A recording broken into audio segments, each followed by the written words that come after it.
तो हेलो दोस्तों, स्वागत है फिर सब सभी का सत्यमेव जयते एकेडमी पर। दोस्तों आज हम बात करेंगे छत्रपति शिवाजी महाराज के जीवनी के बारे में और इनका इतिहास और इनका प्रशासन। तो इस सबसे पहले स्टार्ट करने से पहले आप इस वीडियो को लाइक कर दीजिए, चैनल को सब्सक्राइब कर दीजिए ताकि ऐसे ऐसे नए नए वीडियो आपके मोबाइल तक पहुँच सके और नोटिफिकेशन बेल आइकन दबाना ना भूलें। शिवाजी भारत में मराठा साम्राज्य के संस्थापक थे।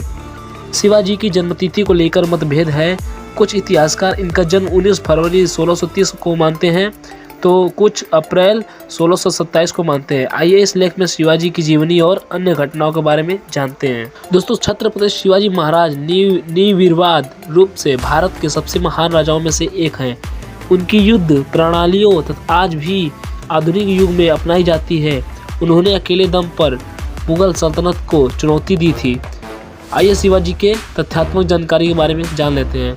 नाम शिवाजी था उनका दोस्तों, शिवाजी, पूरा नाम शिवाजी भोसले। और दोस्तों इनकी जन्मतिथि दोस्तों, इनका जो जन्म हुआ है 19 फरवरी 1630 या अप्रैल 1627 ये माना जाता है दोस्तों। और जन्म स्थान जो है शिवनेरी किला पुणे जिला में पड़ता है और वो कहाँ है दोस्तों, महाराष्ट्र में। पिता का नाम दोस्तों शाहजी भोसले है और दोस्तों माता का नाम जीजाबाई। और शासन काल दोस्तों इनका कब से कब तक चला, 1674 से 1680 ईस्वी तक। और दोस्तों आपको बता दें कि इनके जीवन साथी जो हैं साईबाई, सोयाराबाई, पुतलाबाई और सकवरबाई और लक्ष्मीबाई और काशीबाई थी। बच्चे जो है दोस्तों इनके संभाजी, राजाराम, सखुबाई, निम्बालकर, रणबाई, जाधव, अंबिकाबाई महादिक और राजकुमार बाई सिरके। दोस्तों इनके जो है टोटल 6 पुत्र थे। और दोस्तों धर्म बता दें तो इनका जो हिंदू धर्म से थे। और दोस्तों मृत्यु उनकी हुई जो 3 अप्रैल 1680 ईस्वी में। और शासक जो है रायगढ़ किला जो कि महाराष्ट्र में पड़ता है। उत्तराधिकारी और दोस्तों बता दें तो संभाली भोसले थे। और दोस्तों बता दें शिवाजी महाराज योद्धा राजा थे और अपनी बहादुरी, रणनीति और प्रशासनिक कौशल के लिए प्रसिद्ध थे। उन्होंने हमेशा स्वराज और मराठा विरासत पर ध्यान केंद्रित किया था। शिवाजी महाराज शाहजी भोसले और जीजाबाई के पुत्र थे।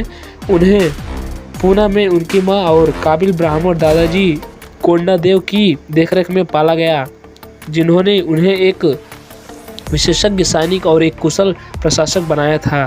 शिवाजी महाराज गुरु रामदास से धार्मिक रूप से प्रभावित थे, जिन्होंने उन्हें अपनी मातृभूमि पर गर्व करना सिखाया था। 17वीं शताब्दी की शुरुआत में नए योद्धा वर्ग मराठों का उदय हुआ, जब पूना जिले के भोसले परिवार को सैन्य के साथ साथ अहमदनगर साम्राज्य का राजनीतिक लाभ मिला था। भोसले ने अपनी सेनाओं में बड़ी संख्या में मराठा सरदारों और सैनिकों की भर्ती की थी, जिसके कारण उनकी सेना में बहुत अच्छे लड़ाके और सैनिक हो गए थे। दोस्तों बता दें शिवाजी की जीवन की महत्वपूर्ण घटनाएं। टुरका की विजय। दोस्तों टुरका की विजय के बारे में बात करें तो यह मराठाओं के सरदार के रूप में शिवाजी द्वारा कब्जा किया गया पहला किला था, जिसका नाम था टुरका जी की विजय। इसका नाम था टोरड़ा। और दोस्तों बता दें जिन्होंने यह जीत महज 16 साल की उम्र में हासिल कर वीरता और दृढ़ संकल्प में अपने शासन की नींव रखी। और टोरड़ा की विजय ने शिवाजी को रायगढ़ और प्रतापगढ़ फतह करने के लिए प्रेरित किया। और इन विजयों के कारण बीजापुर के सुल्तान को चिंता हो रही थी कि अगला नंबर उसके किले का हो सकता है और उनके शिवाजी के पिता शाहजी को जेल में डाल दिया था। ईस्वी 1659 में शिवाजी ने बीजापुर पर हमला करने की कोशिश की।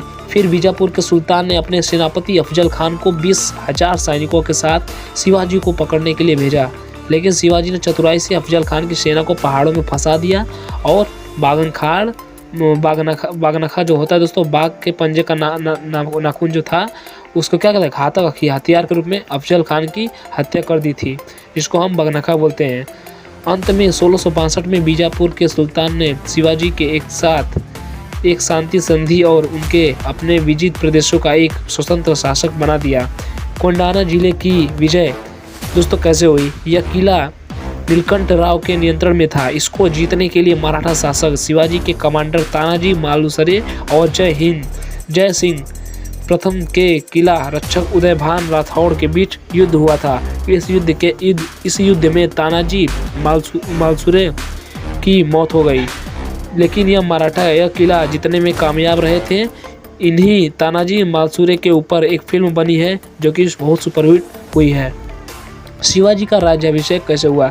1674 में शिवाजी ने खुद को मराठा साम्राज्य का स्वतंत्र शासक घोषित किया और उन्हें रायगढ़ में छत्रपति शिवाजी के रूप में ताज पहनाया गया था। उनका राज्याभिषेक मुगल सल्तनत के लिए चुनौती बन गया था। राज्याभिषेक के बाद उन्हें हैदवा धर्का हिंदू धर्म के रक्षक, जिसका धर्का का मतलब है हिंदू धर्म के रक्षक, का खिताब मिला था। यह ताजपोशी लोगों को भू राजस्व इकट्ठा करने और कर लगाने का वैध अधिकार देती है। शिवाजी का प्रशासन के बारे में बात करें तो शिवाजी का प्रशासन जो है काफ़ी हद तक डेक्कन प्रशासनिक प्रथाओं से प्रभावित था। उन्होंने 8 मंत्रियों नियुक्त किया जिन्हें अस्तप्रधान कहा गया था, जो उन्हें प्रशासनिक मामलों में सहायता प्रदान करते थे। उनके शासन में यह अन्य पद थे। पेशवा जो था उनका दोस्तों सबसे महत्वपूर्ण मंत्री थे, जो वित्त और साम्राज्य प्रशासन की देखभाल करते थे। और उनके सेनापति की बात करें तो दोस्तों ये मराठा प्रमुखों में से एक थे। यह काफ़ी सम्मानीय पद था। मजूमदार की बात करें ये अकाउंटेंट होते थे। सुरनवीस या चिटनीस की बात करें तो यह अपने प्रचार से राजा की सहायता करते थे।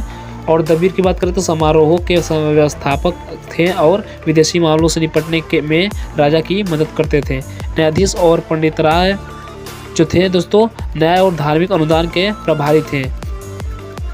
और बात करें छठवां न्यायाधीश और पंडितराव के बारे में तो न्याय और धार्मिक अनुदान के प्रभारी थे।